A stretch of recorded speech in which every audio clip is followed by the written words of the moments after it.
nanti mahasiswa berbudaya berarti mahasiswa yang terlibat dalam proses-proses penelitian bersama dosen-dosennya, bersama peneliti di instansi lain, sehingga nanti bisa berkolaborasi, ada kolaborasi riset untuk memajukan kebudayaan kita.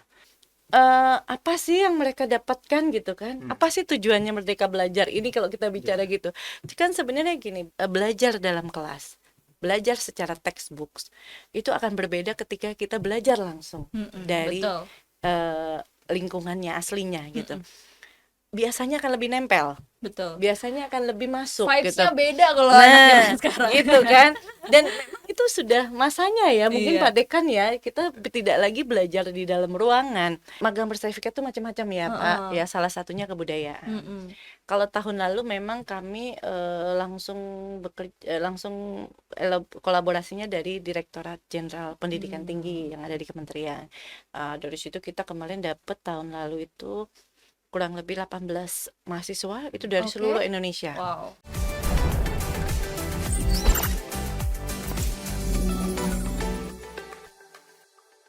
Halo sahabat budaya, jumpa lagi dengan saya Yashifa Yasmin dalam podcast Budaya hari ini yang akan mengupas berbagai informasi dan pengetahuan baru dengan berbagai macam tema.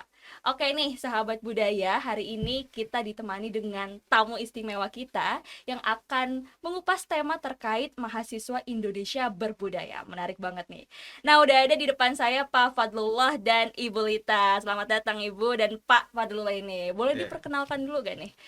Pak Fadlullah ini sebagai apa dan Ibu Lita ini sebagai apa nih? Silakan nih, dari siapa dulu nih? Kita santai aja ya. Oke. Ya. Baik, ya saya Fadlullah, Dekan FKIP Universitas Sultan Ageng Tirtayasa. Banten. Kalau Ibu nih?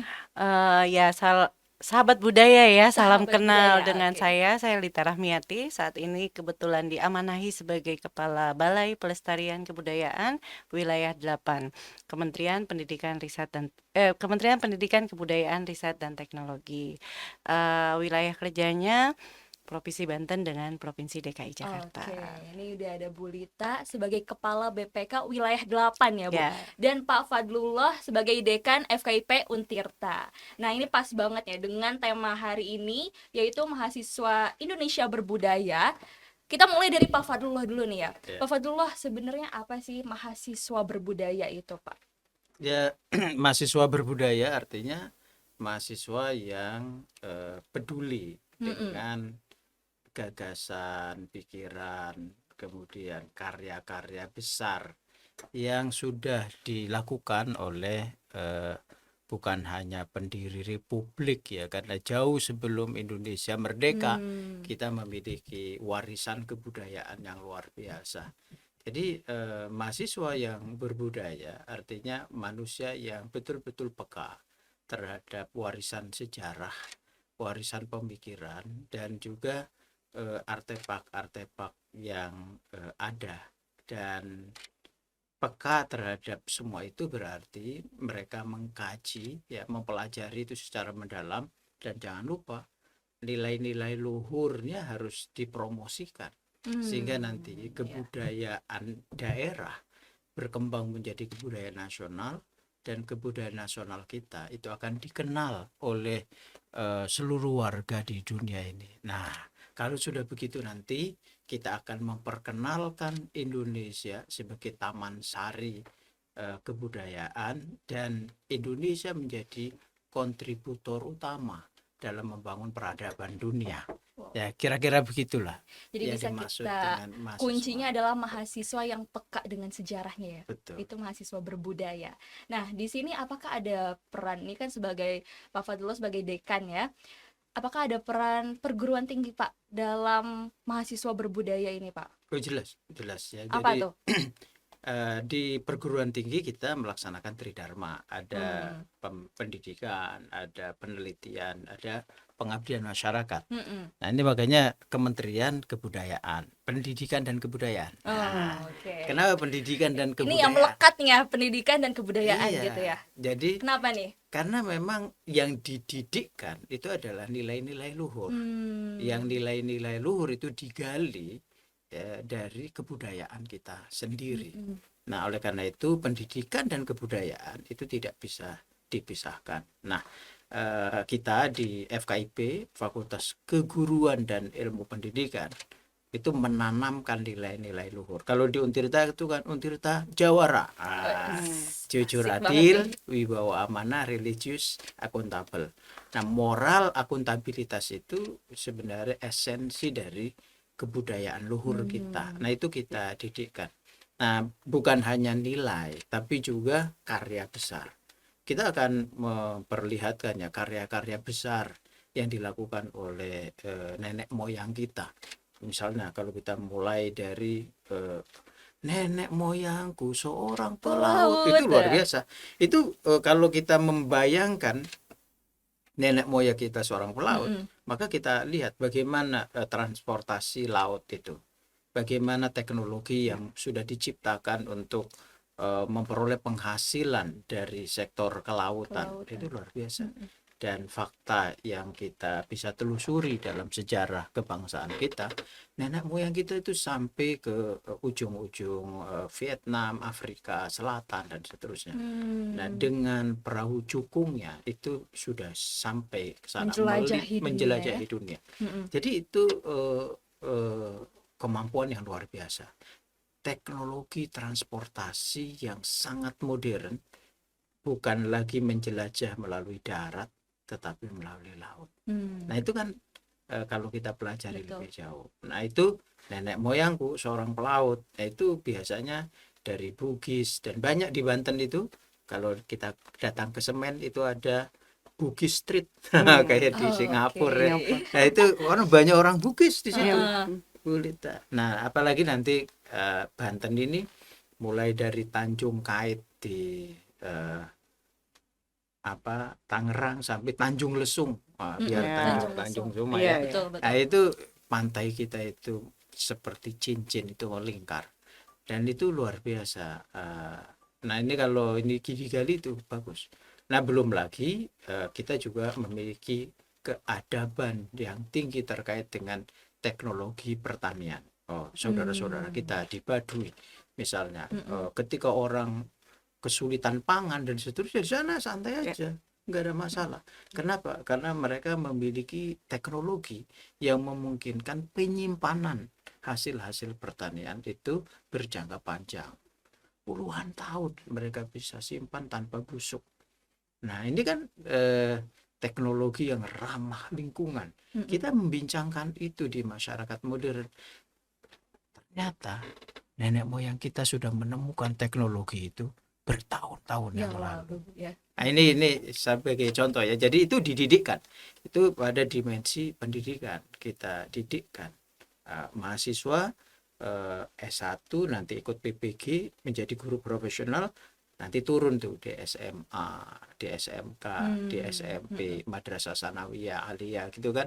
Terus nanti SD, Madrasah Ibtidaiyah sampai PAUD. Itu jalur pendidikan. Nah, belum lagi nanti mahasiswa bersama dosen melakukan penelitian.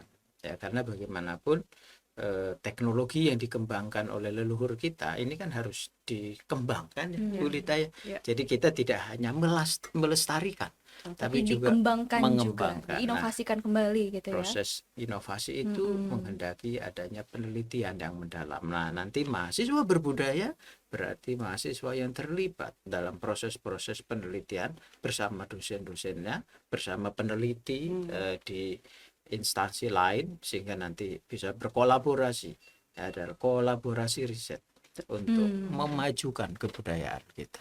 Nanti juga ada pengabdian masyarakat. Nah, pengabdian masyarakat itu artinya mahasiswa turun ya, bagaimana karya-karya besar itu bukan hanya dikenal oleh masyarakat setempat, kita promosikan. Jadi harus dipromosikan juga. Betul. Sebab kalau tidak dipromosikan, kecantikan desa-desa wisata kita, ya kan, kecantikan alam di sekitar kita nggak dikenal orang.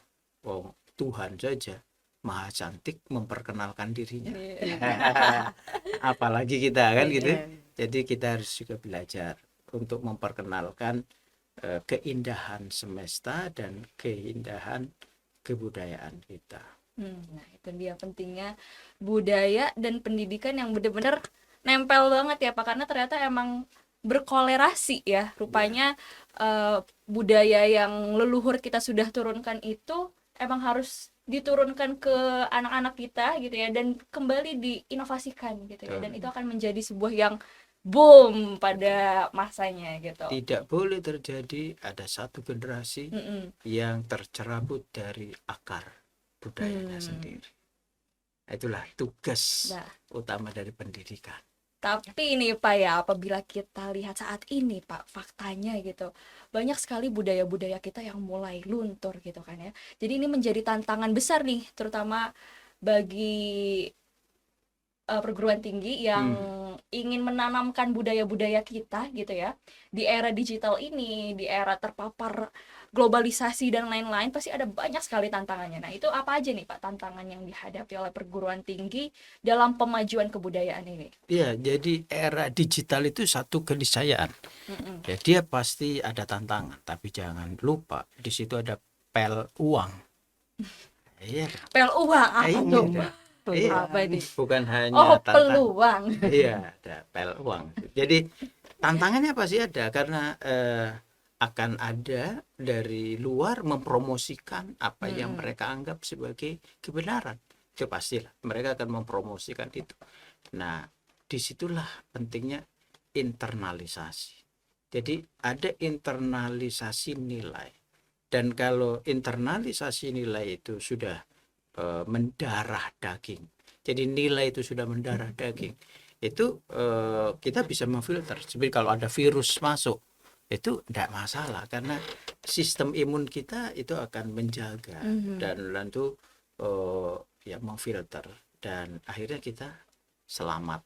Jadi penyelamatan kita itu bukan protektif dalam pengertian kita tidak bergaul, tapi kita harus melakukan satu gerakan internalisasi nilai. Nah, itu proses pendidikan. Tapi pada saat yang sama kita harus menganggap era digital itu sebagai peluang. Karena kapan kita akan mempromosikan nilai-nilai kita kalau kita berdiam diri dengan era?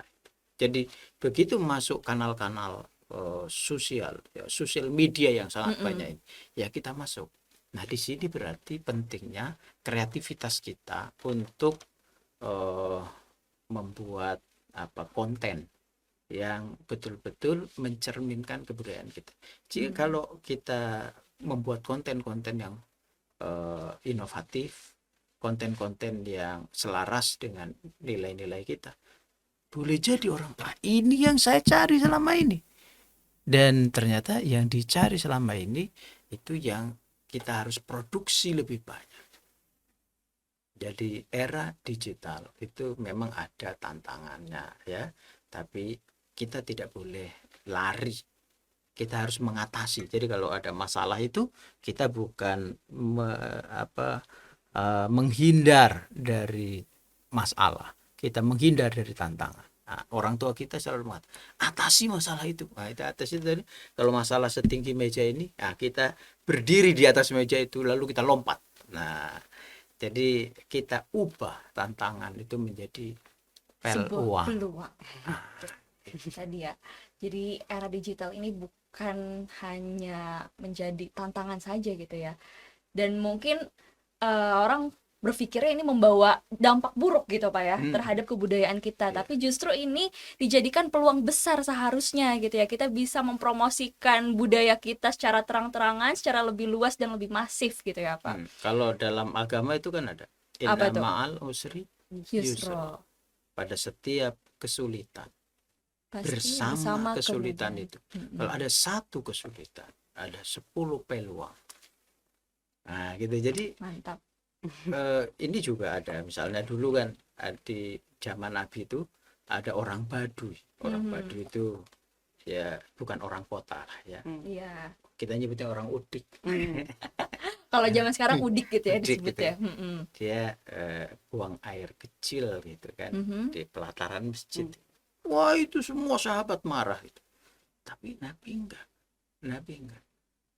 ada sahabat yang sangat keras mau menghentikan itu dia Hmm. buang air kecil sembarangan gitu kan. Oh Nabi enggak, jangan, biar dia selesai. Nah justru peristiwa itu dijadikan peluang oleh Nabi untuk menanamkan nilai-nilai baru. Hmm. Oke, diberikan permaafan kepada yang bersangkutan, kemudian diberi pengajaran. Mhm. Lah, lalu diberi arah. Kadang-kadang kan kita marah. Ada orang melakukan sesuatu yang kita anggap boleh, kita Iya marah. dong. Setelah marah, orang yang dimarah itu bingung. Terus saya mau ngapain? Nah, mau ngapainnya nggak dikasih jalan. Nah, itu beda. Jadi kita belajar di Sang Maha Guru. Ya. Nabi itu kan Maha Guru. Betul. Kita tidak perlu marah-marah terhadap kemungkinan keliru yang terjadi. Kita memberi permaafan, kita mendoakan agar dia mendapatkan ampunan, dan pada saat yang sama kita masukkan nilai. Kita sebut sebagai nilai baru, tapi sebenarnya itu nilai yang esensial, yaitu nilai kemanusiaan. Nah, disitulah cara kita membangun keadaban. Jadi kalau kemanusiaan yang adil dan beradab, nah itu tugas pendidikan itu. Bagaimana membangun keadaban. Adab tadi ya. Iya. Itu kuncinya di adab tadi. Nah, oke nih, untuk tadi kita udah bahas cukup banyak gitu ya terkait budaya, bagaimana kita harus mengoptimalkan gitu ya peluang-peluang yang ada dari dampak-dampak negatif yang mungkin banyak saat ini gitu ya. Dan sebenarnya apakah ada kiat-kiat Pak dari perguruan tinggi untuk memajukan mahasiswa berbudaya ini Pak? Pasti ada dong kiat-kiatnya gitu. Jadi Bu Lita, kita di FKIP itu membuat namanya tonggak-tonggak. Tonggak-tonggak. Iya, Oke. tonggak peradaban. Jadi milestone gitu ya, jadi tonggak-tonggak. Jadi kalau kami itu di FKIP misalnya kita menentukan ada 4 bulan utama di FKIP. Nah, itu ada bulan Mei ini, nah itu bulan pendidikan.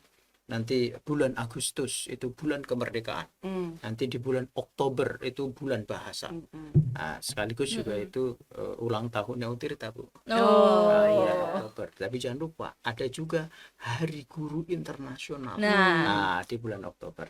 Nanti ada Hari Guru Nasional kita di bulan November. Nah, itu tonggak-tonggak. Dalam 1 tahun ada 4 bulan istimewa. Gitu. Jadi bukan yang lain tidak penting, tapi itulah yang menjadi tonggak peradaban. Sehingga nanti di situ mahasiswa, dosen, ya, program studi jurusan yang S1, S2, kemudian fakultas dan mitra-mitra berhimpun di situ untuk berkolaborasi, memajukan yang kita sebut dengan kebudayaan itu. Nah, kita juga ada yang sifatnya rutin. Oh, ada yang rutin juga, yang reguler. Kita kalau hari Jumat itu ada kopi senja. Kopi senja, apa ya nih kopi senja nih? Jadi ngopi senja itu yang ngeriung, ya mengevaluasi kinerja. Iya. Tapi betul-betul ada kopinya, Bu. Kopinya ada. Beneran ngopi berarti ya, bukan cuma namanya doang. Karena gini, ngeri kalau kita ngomong melakukan evaluasi itu ngeri itu ya. Iya. Wah, itu pasti bawaannya kayak dakdikduk gitu ya, bakal dievaluasi nih gitu. Tapi karena evaluasi itu dilakukan sambil ngopi, ya kan, fokus kita menemukan kekeliruan yang harus kita perbaiki di minggu depan. Itu setiap Jumat sore. Apa yang sudah kita lakukan dan mengapa kalau ada hambatan. Nah, kita tidak fokus pada siapa yang keliru, tapi apa yang keliru dan harus kita perbaiki bersama-sama.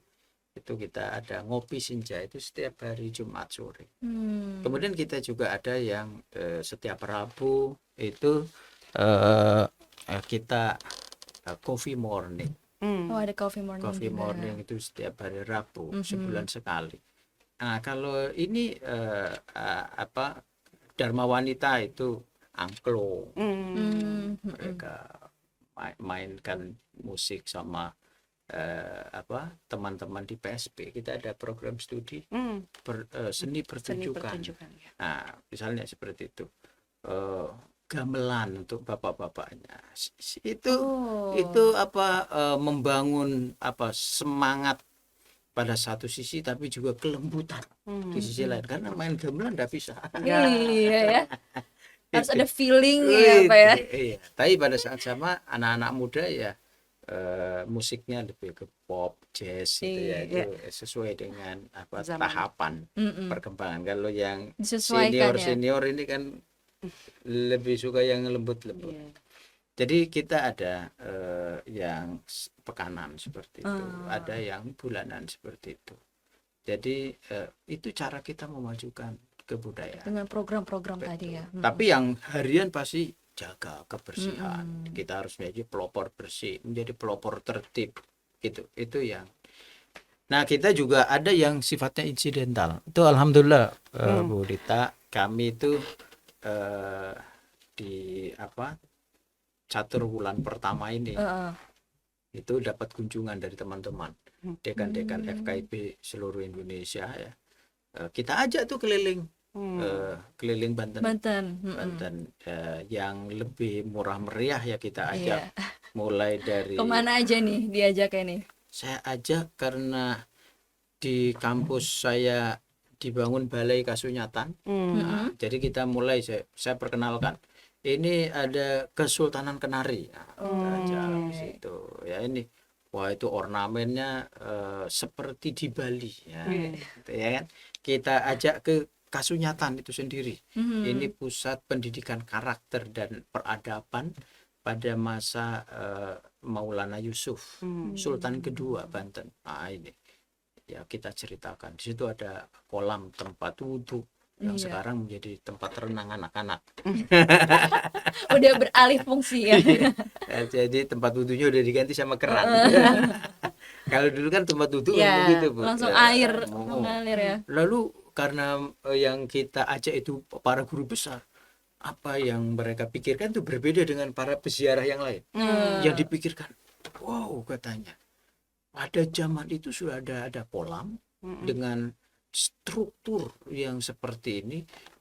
Kira-kira kalau bangunan aslinya ada, itu seperti apa? Itu punya imajinasi dibawa ke tahun 1951 gitu kan. 1591 dibicarakan ke sana gitu. Ini namanya guru besar kan. Beda dengan peziarah pada umumnya, yang dibicarakan kan apa yang terlihat. Jadi lalu kita ajak terus ke Kaibon. Nah, Kaibon itu, wah itu, di Kaibon itu kan ada musolanya itu ya, yang atas masih agak bagus itu kan, ada mihrab musola, mihrab itu. Nah, itu guru-guru besar itu mulai kalau musolanya seperti ini berarti tempat perjamuannya gitu kan, kemudian tempat untuk bercengkrama Ibu Suri dengan penerimaan tamu itu kayak gimana, itu mereka membangun Benar-benar satu mengimajinasikan itu semua ya. itu ya, kayak anak kecil nonton Iron Man gitu kan.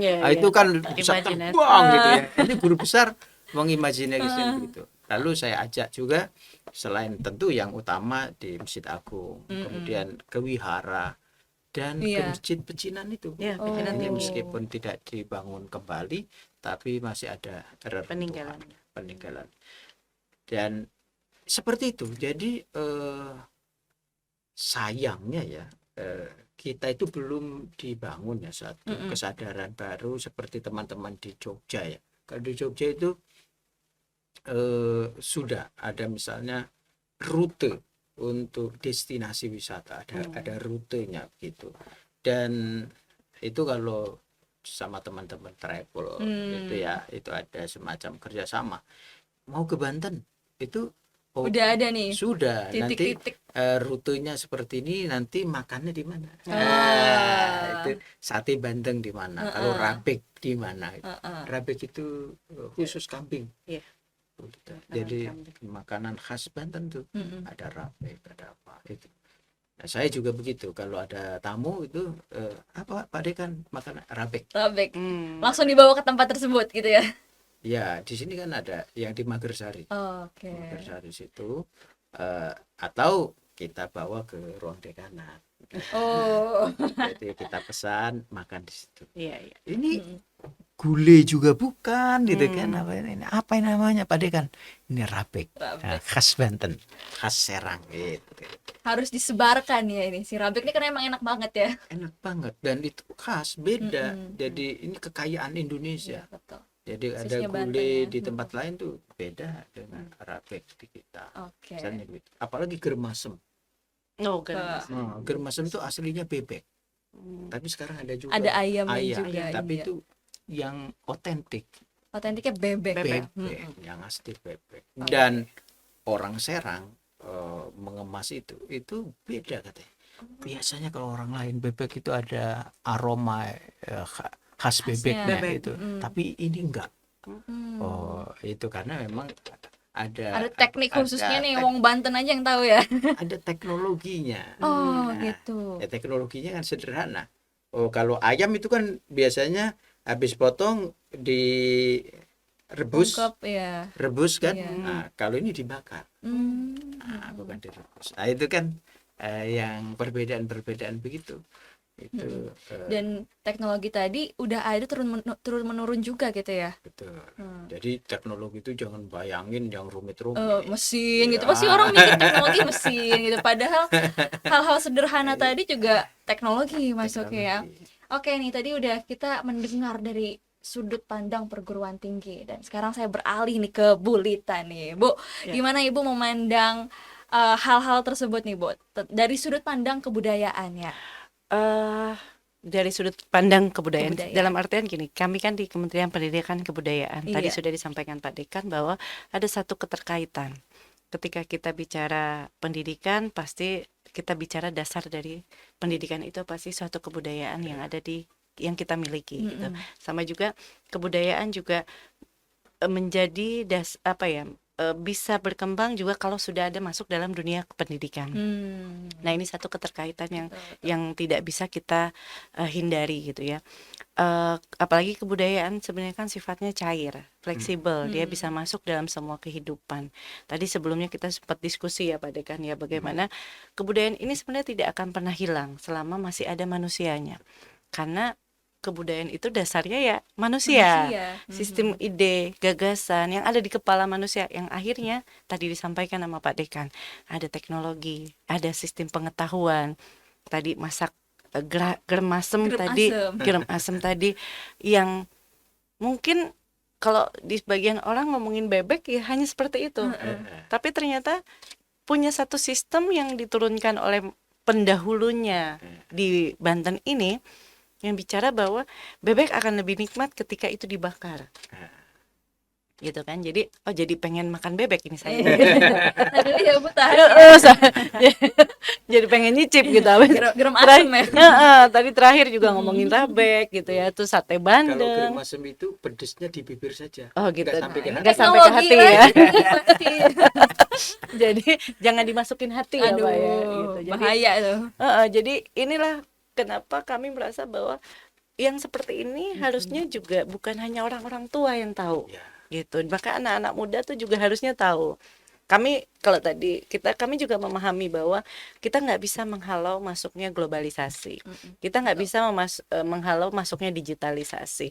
Tapi bagaimana tadi Pak Dekan juga sampaikan, proses globalisasi dan juga proses digitalisasi ini menjadi suatu peluang yang bisa membuat bahwa dengan adanya globalisasi ini malah budaya Indonesia bisa semakin dikenal, bisa semakin dirasa manfaatnya oleh masyarakat, bahkan mendunia gitu ya. Gitu. Jadi dan kenapa kita bicara saat ini adalah mahasiswa yang kemudian yang harus memahami budayanya, karena mahasiswa inilah sebenarnya kalau kita bilang dalam sistem pendidikan mungkin yang tingkat terakhir ya Pak, tingkat terakhir sebelum dia bergaul dengan masyarakat secara langsung gitu. Jadi mahasiswa ini paling tidak sebelum dia terjun ke masyarakat, dia sudah dapat suatu sistem pengetahuan tambahan bahwa ini loh yang namanya kebudayaan kita. Ini loh kemudian masyarakat menjadi kayak guiding atau pedoman ketika masyarakat melihat, oh iya, karena kadang masyarakat melihat orang yang berpendidikan itu punya nilai lebih. Nah, makanya Di sini kami mahasiswa sebagai agent of change gitu ya. iya, betul gitu. Kalau kita bicara kebudayaan, betul memang Mm-mm. dasarnya itu dari masyarakat lagi. Tapi kemudian bagaimana si mahasiswa atau si pelajar ini melihat kebudayaan yang dimiliki masyarakat ini untuk kemudian dia share lagi ke masyarakat dengan cara yang berbeda, dengan model yang berbeda, tapi tidak meninggalkan kebudayaan yang realnya, yang core-nya gitu. Karena tadi ya kita bicara mungkin yang disampaikan Pak Dekan soal bebek yang dibakar, Iya. itu kan mungkin sebagian orang hanya mengetahui, tapi Betul. ketika itu sampai di tangan-tangan orang yang ahlinya, nah salah satu adalah mahasiswa-mahasiswa ini ya Pak Dekan ya, yang punya kreativitasnya sangat tinggi. Saya yakin lah semua mahasiswa kita adalah orang-orang yang punya kreativitas, inovasi dan punya pola pemikiran yang sangat baik gitu ya. Kemudian dia coba sebarkan itu dalam berbagai macam media. Dan akhirnya bukan hanya di Banten, bukan hanya si pemilik warung bebeknya mungkin atau masyarakat pendukungnya yang tahu, tapi hampir seluruh Indonesia bisa tahu bahwa di Banten itu punya yang namanya pola seperti ini gitu. Jangan lupa hakinya. Nah, gitu. Itu nanti ujungnya ke ini ya, dari faktor hukumnya ya Pak Dekan ya. Betul, karena kalau ya itu kita menghindari hal-hal yang mungkin terjadi kalau kita tidak menjaga dengan baik. Jadi kayak tadi juga Pak Dekan sampaikan soal sistem kearifan lokal kalau saya bicara, atau sistem pengetahuannya yang di saat kita bicara COVID lah beberapa tahun yang lalu gitu ya, di saat kita susah untuk cari makan, di saat kita susah untuk mencari pangan, Aktivitas pun susah ya, iya, keluar rumah. sedangkan masyarakat yang tadi disampaikan di Kasepuhan ataupun di Baduy, mereka nggak terganggu dengan urusan itu, karena mereka punya sistem pengetahuan bahwa tadi kami nggak akan kekurangan beras. Mereka punya sistem pengetahuan teknologi tadi bahwa ya pengelolaan beras ini bisa bertahan sampai 20 tahun ke depan.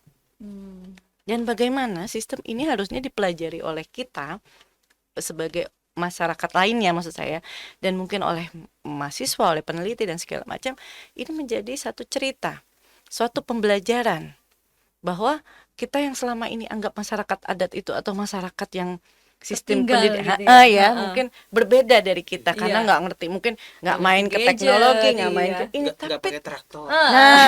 nggak pakai alat-alat ini berat gitu ya.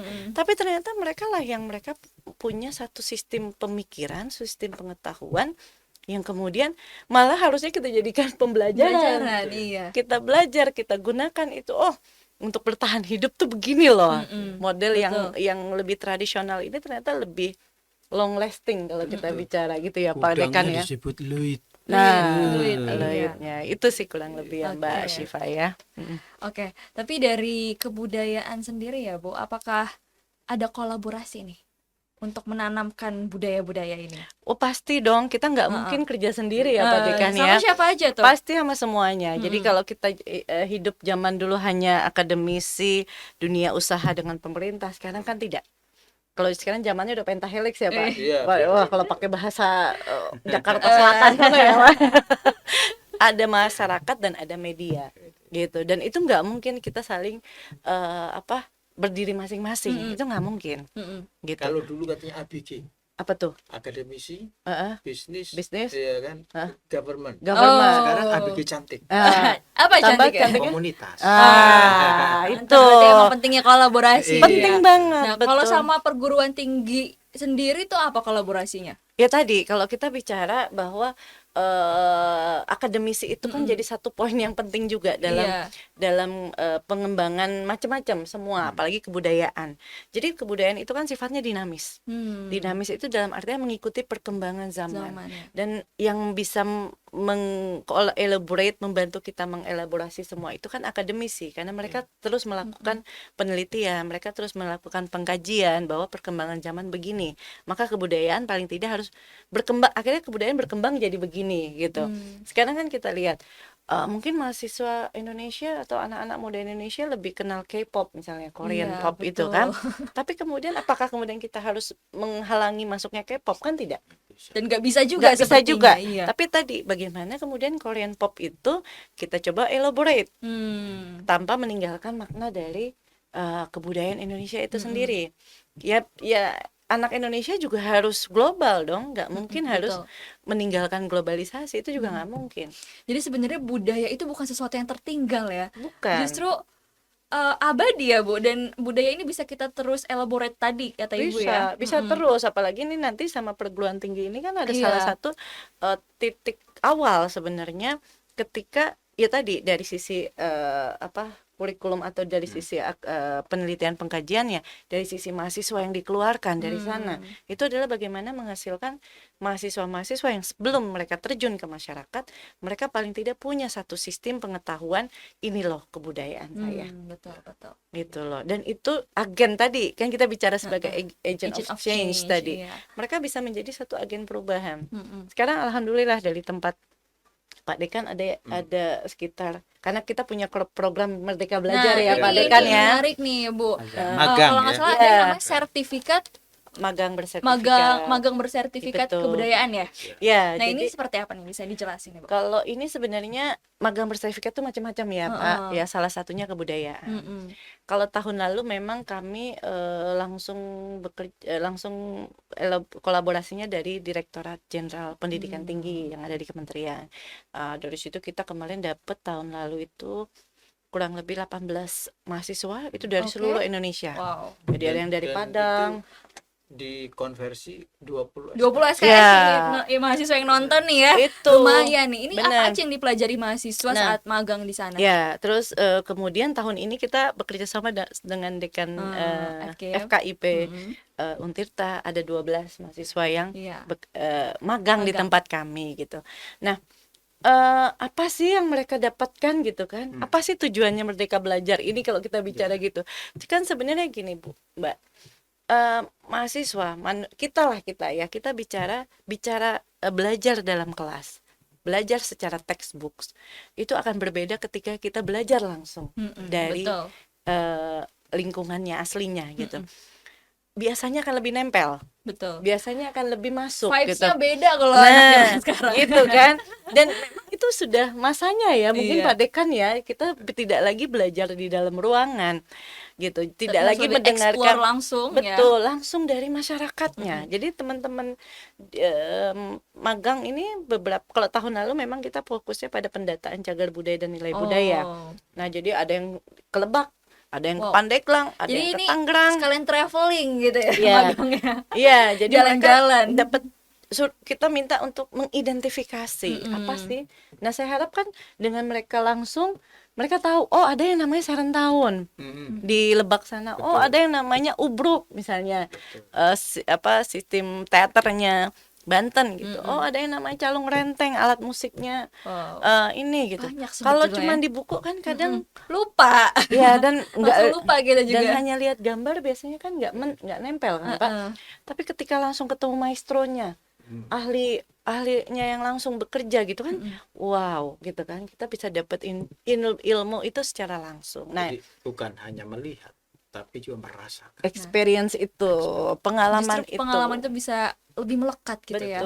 Nah itu yang kami coba sedang juga bangun terus ini sama teman-teman di Untirta gitu ya, karena kita juga satu rumah ya Pak ya. Jadi kita satu kementerian kalau kita bicaranya. Tapi kebudayaan tuh ya. Betul. Jadi ya memang kita harus saling elaborasinya begitu gitu. Sekarang teman-teman mahasiswa magang juga ada yang di museum situs, karena kami kan punya museum situs keperbakalan Banten Lama. Di situ mereka belajar sejarah Banten Lama kayak apa. Kemudian menjadi seorang edukator. Banyak kan pengunjung yang datang. Kemudian bagaimana mahasiswa ini bisa sebelum dia benar-benar terjun langsung ke masyarakat adalah bagaimana dia kemudian melakukan penjelasan soal sejarah Banten Lama ke pengunjung. Itu kan salah satu model pembelajaran langsung juga mungkin ya Pak Dekan. Jadi mereka, oh ini toh yang dikerjakan seorang edukator museum misalnya gitu. Oh ini toh yang dikerjakan seorang pengolah data kebudayaan. Experience langsung ya. Iya, itu. Jadi menambah pengalaman itu yang mungkin Itu tadi akhirnya magang kebudayaan ya. iya. Dan tadi Pak Dekan sampaikan 20 SKS Pak Dekan ya, 20 SKS loh itu. 4 bulan ya Heeh. kurang Jadi, lebih. belajar tidak harus di kampus, tidak harus di ruang-ruang kelas, Betul, tapi betul. belajar itu dari pusatnya, sumbernya ilmu itu sendiri. Nah, antara lain di Balai Kebudayaan. Itu dia. Dari si pelaku-pelakunya langsung. Betul. Hmm. Oke, ini kita udah banyak berbicara mengenai kebudayaan dari sudut pandang perguruan tinggi dan dari sudut pandang kebudayaannya langsung nih. Karena kita sudah di penghujung waktu nih, Oh, Bu oke. Lita Ya, dan ya. Pak Fadlullah ya. Mungkin dari Pak Fadlullah dulu nih, ada pesan khusus untuk kebudayaan dari perguruan tinggi gitu ya, supaya ada pemajuan kebudayaan ini. Iya, jadi kita ada Kementerian Pendidikan dan Kebudayaan, Riset dan Teknologi. Ini kan 2 kementerian jadi satu. Ya. Jadi kita ingin bahwa apa yang sudah dihasilkan oleh leluhur kita itu kita lestarikan. Ya. Itu satu hal. Tapi juga pada saat yang sama kita harus promosikan ini. Ya kan, dan untuk mempromosikan itu ya harus ada pengemasan ulang. Betul. Karena apa? Karena kita masuk pada era baru dan nilai-nilai luhur itu harus diterima juga dalam pikiran, dalam perspektif baru. Nah, itu tugas kita untuk bisa mendamaikan antara nilai lama dan Nilai baru. Nah, karena kita menjadi pelakunya. Nah, inilah yang harus kita lakukan bersama-sama. Dan sebenarnya kalau kita boleh ya bandingkan dengan negara bangsa tetangga kita jauh lebih kaya. Betul. Ya, kebudayaan kita itu baik warisan kebudayaan maupun sejarahnya itu jauh lebih kaya. Nah, yang harus kita tingkatkan adalah pengemasannya itu, Bu Lita ya.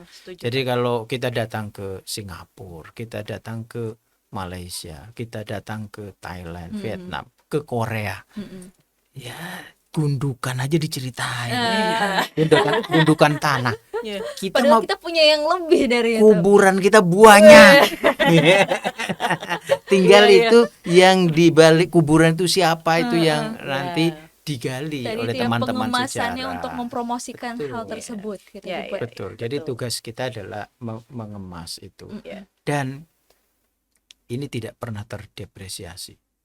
Jadi tinggal nanti bisa di teman-teman PSB diubah itu menjadi drama, bisa menjadi teater, bisa menjadi apa. Jadi saya membayangkan itu nanti di Banten Lama gitu, orang datang ke situ bukan hanya menikmati masa lalu, tapi juga sudah di-create. Ini secara teatrikal seperti apa. Dan begitu kita dapat informasi ada sahabat-sahabat dari mana datang ke sini, itu langsung kita kontak. Oke, nanti pada jam sekian tolong ya dipentaskan. Sehingga datang di situ ada pementasan. Dan insya Allah nanti Bu Dita dari FKIP ini ada 18 program studi untuk S1-nya, ada pendidikan profesi dan ada 4 magister. Nah, ini siap berkolaborasi untuk memajukan pendidikan. Dan jangan lupa nanti kita ajak ini kabupaten kota. Iya, betul. Provinsi, kabupaten kota ini. Karena di situ kan ada juga yang menangani kebudayaan di tingkat provinsi, di tingkat kabupaten kota. Ini kalau gerak bersama ini, pasti lebih keren ya Pak. Ya. Apalagi Jakartanya bukan ibu kota lagi. Itu kalau ditarik sejarahnya, kita bisa klaim ini bahwa Jakarta itu bagian dari Banten. Sejarahnya memang begitu, ya kan. Jadi yang namanya kerajaan Banten itu, ya Jakarta di dalam. Termasuk ya. Kan begitu. Ini yang nonton juga nggak tahu loh. Jadi ini nanti. Nah, itu pentingnya budaya tadi ya kita. Pentingnya belajar sejarah Sejarah kebudayaan secara bersama. Jadi Insya Allah ini FKIP Untirta jawara, Iya. bola jawara Indonesia. Siap. Sama ya. Ibu Dita. Iya, siap, Ya, siap. balik ke Oke, nah budaya. kalau pandangan harapan Bu Lita sendiri untuk mahasiswa berbudaya ini supaya lebih berbudaya lagi gimana Bu Lita? Oh, kalau kita bicara harus lebih berbudaya lagi, saya juga bingung ini konteks lebih berbudaya seperti apa jadinya. Pemajuan berbudaya. Ya, jadi gini, kalau tadi saya hanya menindaklanjut ini, kalau apa yang katakan Pak Dekan tadi, itu memang sudah satu frekuensi ternyata kita gitu ya. Udah sefrekuensi nih ya. Karena gini, kami di sini kan berusaha untuk memberikan suatu ruang bagi siapapun sebenarnya, tidak hanya mahasiswa, tapi siapapun untuk mengekspresikan rasa berbudayanya gitu. Dan kemudian ketika seseorang sudah punya satu ekspresi, sudah punya rasa berbudaya, sudah ada ruangnya, lalu bagaimana penampilannya, pengemasannya. Nah, itu yang kemudian orang luar, di luar kita akan bisa menikmati, bisa merasakan suasana, oh ini toh budayanya Banten gitu kan. Oh, ini toh budayanya yang dimiliki oleh Kota Serang misalnya gitu. Jadi kembali ketika ingin membangun satu konsep bahwa ingin kita membangun mahasiswa Indonesia yang berbudaya, maka kita harus kembalikan kembali kepada konsep berbudaya seperti apa yang kita inginkan. Kita mulai dari yang kecil. Kita tidak usah berpikir bahwa wah harus buat suatu event yang besar, kita harus mulai suatu kegiatan yang besar, tidak. Tapi ketika kita mulai dari yang kecil, hanya sekedar menginformasikan ada loh yang namanya ubruk di sini misalnya. Ada yang namanya rabek loh di sini gitu kan. Kemudian teman-teman mahasiswa, kemudian teman-teman government, teman-teman dunia bisnis, UMKM mulai membangun itu. Dan kemudian diurus dengan lebih apa ya, kalau kita bicara pekerjaan, tujuan kita kalau kita mulai dari hati akan lebih nyaman ya Pak Dekan ya. Tujuannya insya Allah akan lebih baik gitu. Jadi apapun itu, asal semua kita niatkan untuk melakukan pemajuan kebudayaan secara bersama di Indonesia ini, saya rasa bentuk-bentuknya itu bisa terbangun dengan sendirinya nanti. Elaborasi, kolaborasi itu sangat dibutuhkan. Jadi sifat fleksibilitas itu juga harus ada. Karena kebudayaan itu yang tadi saya sampaikan dinamis. Cair ya dia. Cair. Mahasiswa silahkan berekspresi, mahasiswa silahkan berkreasi. Tapi yang menjadi intinya jangan sampai dilupakan. Karena tadi mungkin ada beberapa yang bicara bahwa kebudayaan Indonesia kadang atau tarian ini membosankan. Tapi bagaimana yang membosankan ini bisa diterima oleh masyarakat, bisa diterima oleh anak-anak muda. Dan ini PR-nya kita semua. Itu betul. Nah, PR inilah yang kemudian bisa kita elaborasikan sebenarnya dengan Untirta dalam hal ini. Dengan FKIP-nya punya seni pertunjukan yang menurut saya keren banget di situ. Kemarin juga kita ngobrol soal mungkin ada yang PAUD itu juga menarik juga gitu kita bicara, karena sistem pendidikan memang dari yang di keluarga sampai dia mahasiswa gitu. Nah, ini yang saya rasa ini suatu awal tapi bukan yang terakhir ya Pak Dekan ya. Kita akan terus ngebangun itu karena tujuan kita sama-sama untuk memajukan pendidikan dan kebudayaan yang ada di Indonesia. Menjadikan mahasiswa Indonesia mahasiswa yang berbudaya, yang mengetahui budayanya, dan menjadi agen perubahan, menjadi agen sosialisasi akan kebudayaan yang dimilikinya. Mungkin itu sih sedikit. Luar biasa banget nih. Jadi kita sebagai anak muda dan siapapun itu ya, sebagai masyarakat Indonesia khususnya di Banten ya, harus berbangga dengan budaya yang dimilikinya, karena kita rupanya memiliki banyak sekali budaya ya yang beraneka ragam. Oke, itu dia bincang-bincang kita hari ini nih. Terima kasih banyak Ibu Lita dan Pak Fadlullah. Saya Yashifa Yasmin pamit undur diri. Sampai jumpa.